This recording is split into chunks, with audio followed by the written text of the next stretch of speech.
Hi, David. Hi. Thank you for coming.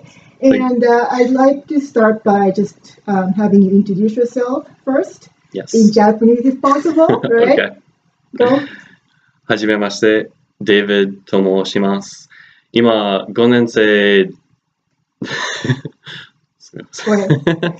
5年生で何専攻専攻は建築工学です。で、日本語、you're in just study Japanese using a certificate for Japanese language and culture. Yes. Correct? Okay.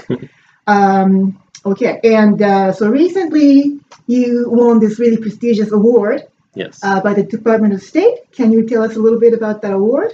Yeah, so I won the Critical Language Scholarship Award for Japanese.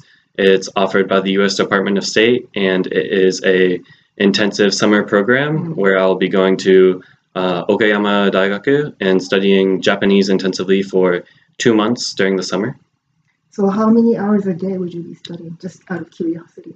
I think classes are from 9 a.m. until 2 p.m., Okay. but then they have activities afterwards and meeting with a language partner multiple times. So. Okay. And what got you interested in studying Japanese in the first place?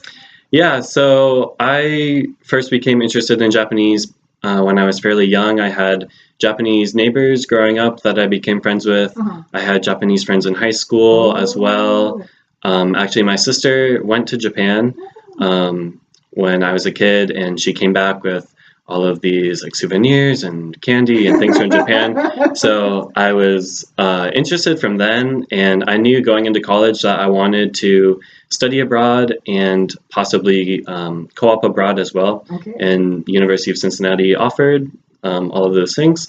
So I decided on Japan is where I wanted to go. Okay, and you co-opted in Japan also? Yes, I did international co-op program in Japan last year for 8 months. 8 months. Was that also in Nagoya? I know you went to Nanzan. Yes, I studied abroad at Nanzan summer after my freshman year, and then I went back to Nagoya for my co-op. So that was the second time you were in Japan? Yes. Oh gosh, that's very impressive.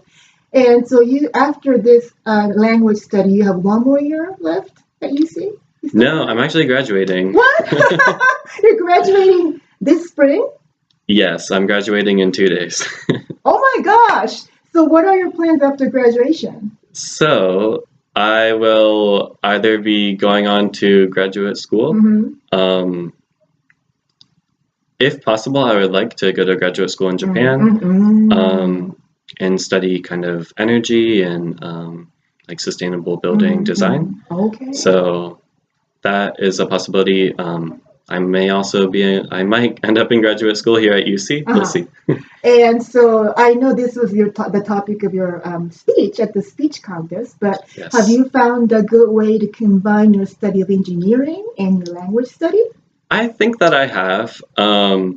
Yeah, so I entered a speech contest this past semester, and I kind of talk about how I received some criticism maybe for like studying Japanese and engineering and how the two don't really combine. Right. But I think that just going through international co-op program, going over to Japan and working at a Japanese company, I think that was definitely one way to combine them. If I'm able to do graduate school over in Japan as well, that's another really important way to combine them, either through like research or through classes over there. So.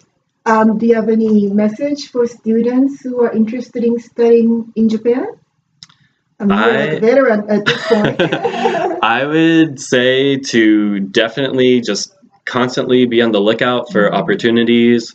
There are so many different scholarships. There are so many different programs, study abroad or intern abroad, co-op abroad, that are out there. And there is a lot of different, like there are many different resources and places where you can receive funding to go to Japan and study. So I would definitely just encourage people to apply to as many as possible and see what happens. Okay, sounds great. And I wish you all the best, and thank you for coming to talk to me today. Thank you very much.